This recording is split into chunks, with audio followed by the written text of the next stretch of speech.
Question दिया है the increasing order of the boiling points for the following compounds. इन सभी कंपाउंड्स का बॉइलिंग पॉइंट हमें इंक्रीजिंग ऑर्डर में लिखना है। बॉइलिंग पॉइंट के रिगार्डिंग हम लोगों ने कुछ पॉइंट्स सीखे हुए हैं। जैसे बॉइलिंग पॉइंट जो है आपका इंटरमोलिकुलर फोर्स में डिपेंड करता है। जहाँ भी ज़्यादा इंटरमोलिकुलर फोर्स ऑफ अट्रैक्शन होता है वहाँ पर बॉइलिंग पॉइंट ज़्यादा होता है। जैसे हम लोगों ने सीखा है कि जैसे number of carbon atom increase होते हैं तो मोलिकुलर वेट इंक्रीज होता है, as a result intermolecular force of attraction increase होता है और बॉइलिंग पॉइंट इंक्रीज होता है। ये चीज़ हम लोगों ने सीखा हुआ है। और ये कंडीशन अप्लाई होता है जब एक ही फंक्शनल ग्रुप के कई सारे कंपाउंड दिए हों। जैसे होमोलॉगस सीरीज ऑफ कंपाउंड डले होंगे तो यहाँ पर ये कंडीशन अप्लाई होगा। यहाँ से हम आंसर कर सकते हैं।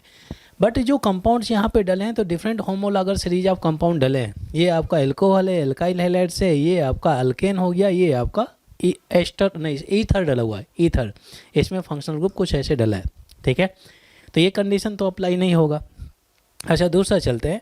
जो बॉइलिंग पॉइंट होता है directly proportional to dipole moment भी होता है। हम लोगों ने सीखा है कि जिस कंपाउंड का डाइपोल मोमेंट ज़्यादा होता है उसका बॉइलिंग पॉइंट भी ज़्यादा होता है। ठीक है, इसके अलावा अगर हाइड्रोजन बॉन्डिंग अगर किसी कंपाउंड में आ जाता है तो अगर एच बॉन्डिंग किसी में प्रेजेंट है, अगर एच बॉन्डिंग प्रेजेंट होगा, एच बॉन्डिंग ये ज़्यादा होगा तो उस कंपाउंड का बॉइलिंग पॉइंट भी बहुत ही ज़्यादा हो जाता है।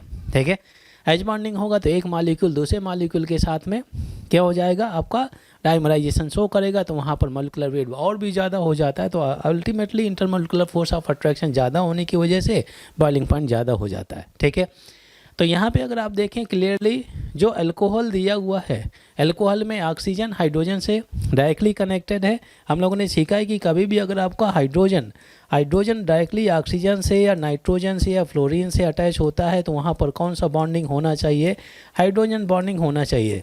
तो यहाँ पे एल्कोहल में तो आपका हाइड्रोजन बॉन्डिंग हो गया, तो हाइड्रोजन बॉन्डिंग की वजह से यहाँ पर क्या हो जाएगा, बॉइलिंग पॉइंट सबसे ज़्यादा हो जाता है। अच्छा, अदर मॉलिक्यूल में देखते हैं क्या हाइड्रोजन बॉन्डिंग प्रेजेंट है। इसमें नहीं है, इसमें नहीं है। अच्छा, इसमें देखें तो ये कार्बन और ये ऑक्सीजन डला हुआ है तो लग रहा है कि ऑक्सीजन कार्बन से कनेक्टेड है, ये तो सही है। बट इधर अगर आप ये कॉन्सेप्ट लगाना चाहें, सोचें कि ये हाइड्रोजन ऑक्सीजन से कनेक्टेड है, ऐसा नहीं है। जितने भी हाइड्रोजन डले हुए हैं ये सभी हाइड्रोजन इस कार्बन से कनेक्टेड है। इसका स्ट्रक्चर हम कुछ ऐसे लिख सकते हैं, ये आपका ये C2, ये C2, ये आपका H5 ऐसे रहा होगा, ये ऑक्सीजन है और ये आपका CH3 है। ठीक है, ये आपका ईथर है। ठीक है, तो ईथर में क्या होते हैं, कार्बन ऑक्सीजन से कनेक्टेड होते हैं, हाइड्रोजन ऑक्सीजन से कनेक्टेड नहीं होते हैं, तो इसमें हाइड्रोजन बॉन्डिंग नहीं है। ठीक है, तो एक तो क्लियर हो गया कि इन सभी कंपाउंड में केवल एक ही कंपाउंड है जिसमें हाइड्रोजन बॉन्डिंग है, बॉइलिंग पॉइंट सबसे ज़्यादा हो गया। अब बाकी का देखते हैं। तो ये आपका है, ये 3 कंपाउंड डले, इनमें देख लेते हैं किसका बॉइलिंग पॉइंट सबसे ज़्यादा होगा। तो अब हाइड्रोजन बॉन्डिंग का कॉन्सेप्ट हम यूज ना करके हम डाइपोल मोमेंट यूज करेंगे। ठीक है, जिसमें डाइपोल मोमेंट जितना ज़्यादा होगा तो उसका बॉइलिंग पॉइंट ज़्यादा होगा। डाइपोल मोमेंट के केस में सीखा हुआ है कि dipole moment directly proportional to electronegativity. जहाँ पर इलेक्ट्रोनेगेटिविटी का डिफरेंस ज़्यादा होगा तो वहाँ पर डाइपोल मोमेंट ज़्यादा होना चाहिए।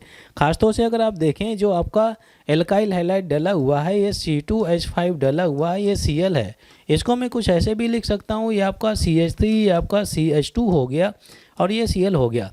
कार्बन के बीच में ना हो करके कार्बन Cl के बीच में इलेक्ट्रोनेगेटिविटी का डिफरेंस है तो डाइपोल मोमेंट आपका कुछ ऐसा रहेगा।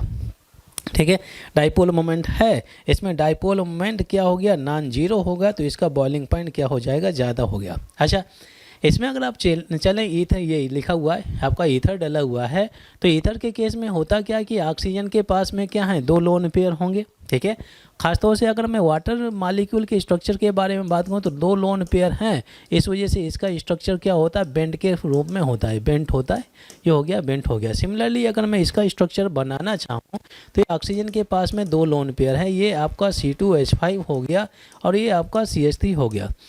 वाटर की तरह अगर इसका स्ट्रक्चर बनाना चाहें तो नहीं होगा। रीजन क्या है, ये बल्कि ग्रुप लगे हुए हैं और ये एक दूसरे को रिपल्सन करना शुरू कर देते हैं, तो ये इधर जाएगा, ये इधर उठने लगता है, तो ऑलमोस्ट ये स्ट्रेट चेन में आ जाते हैं। स्ट्रेट चेन में आपका कुछ ऐसा थोड़ा सा हल्का सा बेंट होगा और ये आपका CH3 हो जाता है। तो कुछ ऐसी सिचुएशन आ जाती है, लगेगा कि ये डाइपोल मोमेंट एक दूसरे को कैंसिल करने वाले हैं। तो इसमें क्या होता है कि स्लाइटली पोलर बाय नेचर होता है, क्योंकि ये बल्कि ग्रुप है, जब पास पास में आएंगे तो क्या वो रिपल्सन करते हैं, तो रिपल्सन को कम करने के लिए ग्रुप इधर चला जाता है, इधर चला जाता है, तो ये एरो मार्क बिल्कुल एक दूसरे के अपोजिट में आना शुरू कर देते हैं। इस वजह से डाइपोल मोमेंट यहाँ पे रहेगा slight dipole moment, slightly polar कर सकते हैं, स्लाइटली पोलर बाय नेचर। सबसे ज़्यादा पोलर कौन सा हो गया, ये आपका एल्काइल हैलाइड, ठीक है, सबसे ज़्यादा एल्काइल हैलाइड, तो इसका डाइपोल मोमेंट ज़्यादा होना चाहिए अल्कोहल को छोड़ करके। फिर इसके बाद में इसका आ जाएगा। और जो थर्ड वाला डाला हुआ है तो यहाँ पे तो इलेक्ट्रॉन एक्टिविटी का डिफरेंस ही नहीं है, सभी आपका कार्बन, ये कार्बन कार्बन कार्बन हो गया, ठीक है। ये क्या है आपका प्रोपेन डाला हुआ है, प्रोपेन।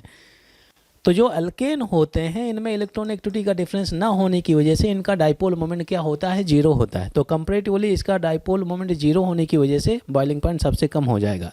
तो अल्कोहल का तो सबसे ज़्यादा है ड्यू टू हाइड्रोजन बॉन्डिंग। अब इन तीनों में सबसे ज़्यादा डाइपोल मोमेंट किसका हो गया, सेकेंड वाले का हो गया, सेकेंड वाले का। फिर इसके बाद में किसका आना चाहिए, फोर्थ वाले का आ जाएगा, फोर्थ का। और लास्ट में किसका होना चाहिए, थर्ड का आ जाएगा, क्योंकि इसका डाइपोल मोमेंट क्या हो जाएगा, जीरो हो जाएगा, इसमें इलेक्ट्रॉन एक्टिविटी का डिफरेंस नहीं, ठीक है।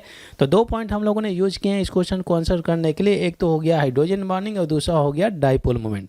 तो ये कोई ऑप्शन डाला है क्या, थर्ड का सबसे कम होना चाहिए, फिर फोर्थ, सेकेंड, थर्ड कहाँ पे, थर्ड फोर्थ, थर्ड के बाद में फोर्थ आ रहा है, नहीं होगा, ये थर्ड फोर्थ सेकेंड फर्स्ट, ये आपका डी ऑप्शन डाला हुआ है, D option is the right answer.